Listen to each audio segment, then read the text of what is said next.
Well, I'm live right now. I'm just gonna kind of go live for a little bit. I gotta leave in a bit, so I'm just gonna go on live over here to talk a little bit about maybe an aspect of drawing. And that aspect of drawing I'm gonna talk about is I'm gonna talk a little bit about kind of how to make your characters interact and how that might be a good idea and how you can do that and how that you can kind of get that done. Um, I would say like when they touch each other over here. Hey, Frogman. It's funny too, because like when you're drawing a lot of just random stuff, I don't know, it's tough to kind of make like I know drawing a character is one thing, making them interact is a complete other thing. And I know kind of when you do that, it's kind of tough, right? Because you're kind of wondering like in what positions they're going to be and what kind of poses and what exactly they're going to be doing. One thing I learned a lot when it comes to making different characters interact with each other would be that you really want to think about like you're thinking about the story of what's happening before you're ever thinking about the technical drawing of what's happening. I know that's kind of it sounded obvious once you say that because there's some people that love stories and there's some people that don't, right? For me, I was a very technical, art kid or whatever art adult because I started stuff when I was like 18 and 19 years old. Um, I was very technical. I was just like, okay, let me see, just too much, if anything. I didn't think much of the story and how they interact, but when you think about the story of what's happening or what characters are doing, right? When any of that stuff kind of starts popping up, that dictates the design of what's happening. Thanks everybody for joining the live. I'm just going to be talking a little bit about the importance. Well, I'm drawing here. I'm just going to talk a little bit about the importance of story when it comes to your character designs or when it comes to even just your basic drawings. Your story will dictate a lot of your drawing, and I'm going to talk a little bit about that just for a few minutes here. Nothing long. Okay. If you're coming in, absolutely say what's up, or even you can hit the like or any of that stuff that helps a lot. Definitely hit a like over here. We'll help the live in general. Thank you so much, Damo. Uh, East Bro, what's up? So something I want to talk about real quick. So okay, when you're drawing something, right? How your character looks, how you draw it is going to be affected by the story. I said 100 times already. So what do I mean by that? Okay. This character right here, obviously a carnivore, right? When you kind of think about things like carnivores, you're thinking about sharp teeth. I remember something when you look at even like tigers and lions, right?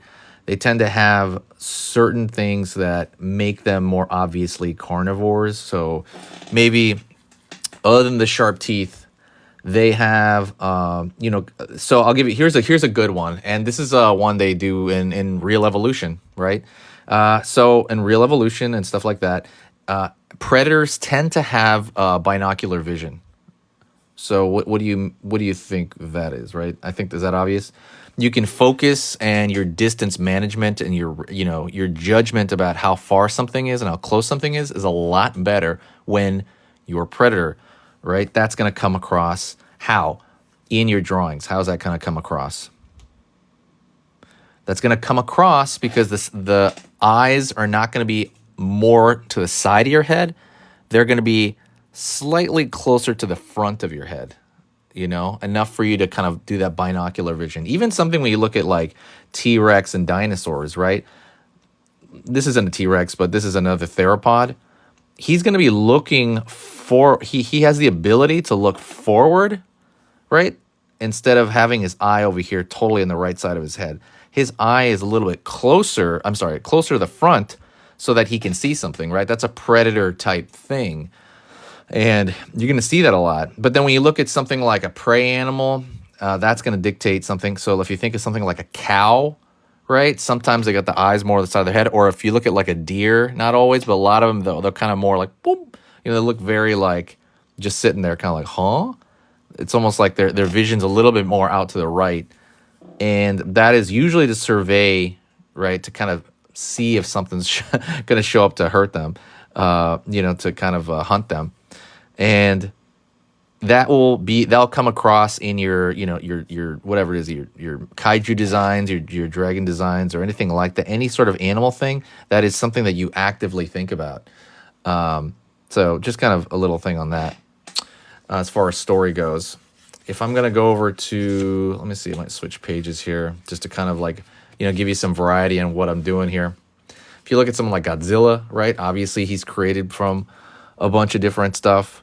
What I see the most of is I probably see the Stegosaurus kind of thing in the back. I see that he's got kind of the T-Rex walk sort of thing. He's got the old school dinosaur body. So when you look at the old school dinosaur body right there, it's back when they thought dinosaurs probably dragged their tails. They don't, right? They more kind of use their tails as like a balancing mechanism, the way, birds are, right? Jurassic Park kind of made that popular, but that was in paleontology, and now we know that, right? So, thinking about him, right? What are the things on him dictate about his story, right? There's different versions of Godzilla. For the most part, we just know he's a carnivore. He's ginormous, way more ginormous than anything could exist in the world. And, these plates in the back are more of like an energy storage or to regulate heat, right? There's a lot of different things you could do.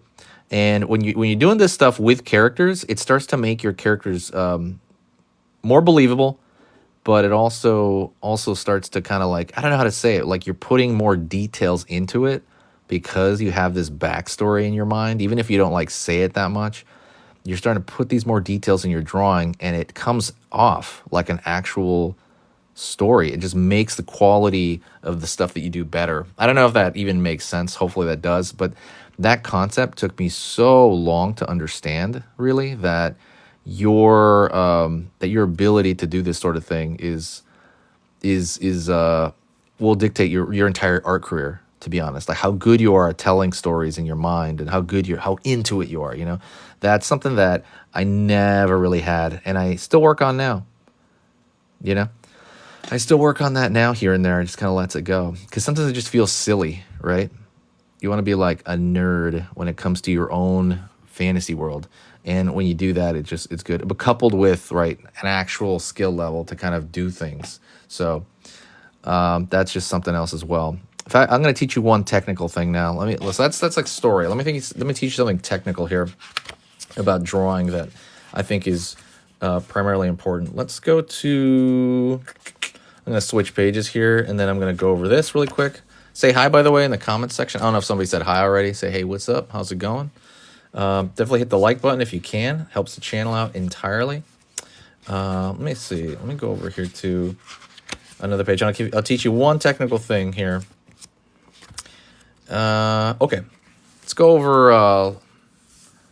hold on. I'm trying to think. Thank you so much for the likes, by the way. Oh, it's Ali. Hey, Ali. Let me see. So let's go over here. Here's little backgrounds. These are just kind of like studies, stuff like that. You can go to like real or fake backgrounds here.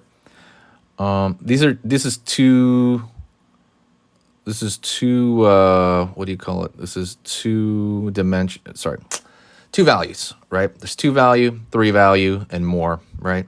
So 2 value. 2 value is real simple. If you just this is all hard edges, and I've talked about edges in another one. So for example, I also draw it like this goofy mountain right there that I'm just making up off the top of my head. Honestly, when I draw mountains, I think it'd be a better idea to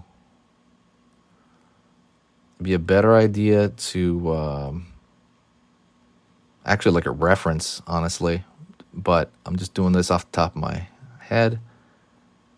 So we're drawing this mountain over here.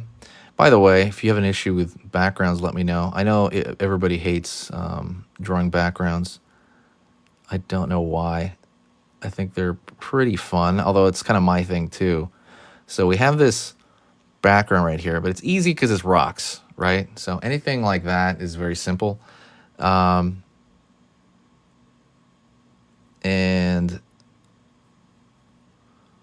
so we're thinking of like this area that's not even a value yet, right? We're thinking of the light source coming from above or one side. Or, and it's funny because this is the opposite of the video that I said, right?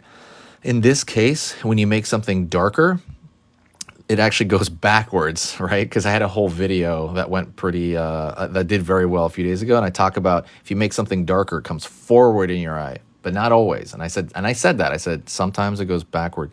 So this one right here, in this case, dark shapes entirely are they're gonna recede back into space.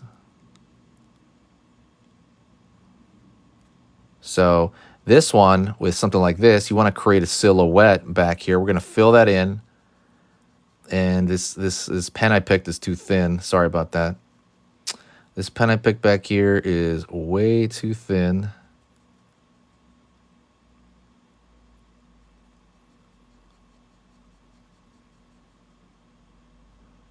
We're gonna fill it in here.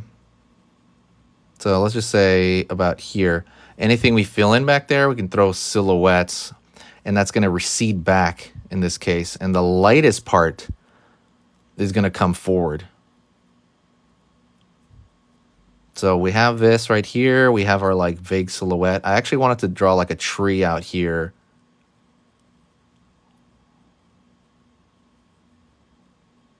Over here, maybe like falling off over here. Not falling off, but, you know, kind of like barely surviving there. I don't even really know how that would make sense. But we're kind of drawing like a tree out here. And what we're doing here is mostly playing with shapes.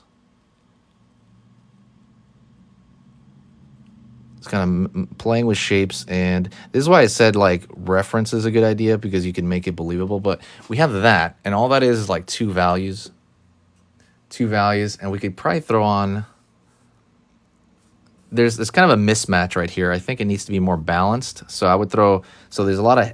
If you think about like just this as a picture, you want a little bit of balance there. So maybe it feels not balanced. It feels like this is dangling out here. So what I would do is maybe throw another little dark silhouette over here on this side.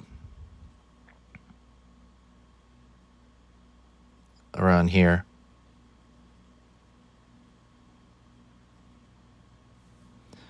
Right on. So we have that silhouette right there. So what do we do with that? You want to throw secondary and tertiary details, right? We have our big flat shapes for the most part. And honestly, I still might adjust that because I think it still needs adjusting. But I would probably, you know, dig into this shape a little bit here. Maybe throw in some smaller tertiary shapes on this side. Thanks for the likes, Andrew. Thanks for the likes, Jonathan. You guys are amazing. Thank you so much. So we have these two flat shapes right there, and at this point you can kind of just start messing around with them. You're kind of like, okay, at what point, since you're just dealing with silhouettes, at what point can you just kind of like, all right, let's draw a little bit more, maybe draw... You want to ground it to the earth a little bit. Sometimes the drawing, like I said, will feel unbalanced. So you want to ground it a little bit, just a bit, right? And then there's also this balance of like, how natural is this going to look? Is this going to look incredibly natural, or, you know? So these two shapes, to me, I want them to look a little bit more natural. So I think I'm either going to make this shape over here a little bit bigger, or I'm going to make this shape a little bit bigger over here, because these two they're looking too similar, in my opinion, as far as the scale goes. They're just a little too similar. So I'm probably going to mess with it a little bit here. I'm probably going to, let me see. I don't know. I want to make the shape look a little different. I could throw another tree over here to kind of, but it's going to be way over here on this side. And when you're kind of thinking about stuff like that too, you're kind of thinking like, okay, well, maybe there's an animal on here, right? Maybe I can draw a silhouette of an animal. Maybe I can draw a bird sitting over there. It just, you know, obviously the scale is going to be a little bit different. A bird's going to be real tiny. I'll be thinking of like, there we go. That probably be pretty cool right there. And for the most part, you're toying with shapes right now. Sometimes you're toying with story. In this point, you're toying with shapes, even though it's just nature, which is fascinating, right? You're just toying with like, and this is why like I love drawing like rocks and stuff like that, because you can always kind of mess around with it, and you can very much just kind of fool around with experiment with what you're doing here. I know that people get more. I was gonna say when you draw maybe more like buildings. I know that's a whole different ballpark, right? When you're drawing buildings, it is way tougher because you have to take in all kinds of perspective things into account. Not that we're not right here, but like when you're drawing like a building, it's way different. It's more just kind of like like you have to be exact. Right here, you don't really have to be exact. You can just more or less just start peppering around stuff and just kind of toying with it. And let me see. I haven't looked at the chat at all. Sorry, I got that. Oh, thank you, Ali. Oh my God, that's so nice. Thank you, guys. Thank you. Sweet. Hey, Phil, are you there? Is Phil there? I don't know if Phil is there. I've been going live a little bit. I don't know how to use these lives yet, but I'm gonna just go live a little more often. Maybe just talk about stuff on here. The TikTok's been doing really good, so I just feel like okay, like right now, these three shapes are too repetitive. See, so like curve right here, curve right here, curve right here, curve right here. That's too repetitive. So I would try to break it up. I'd be like, okay, let me break one of these up here. Something like this. That looks a little bit more natural. Nothing too wild there. Let me see, what time is it? Dang, I gotta leave. Anyways, I just came live for a little bit. Thank you for hanging out. Next time I'll come with more of like a structured kind of thing going on. Thank you, Ali. Thank you, guys. But I gotta go. So thank you, guys. I'll go live again soon. So, hey, Phil, what's up? See you next time.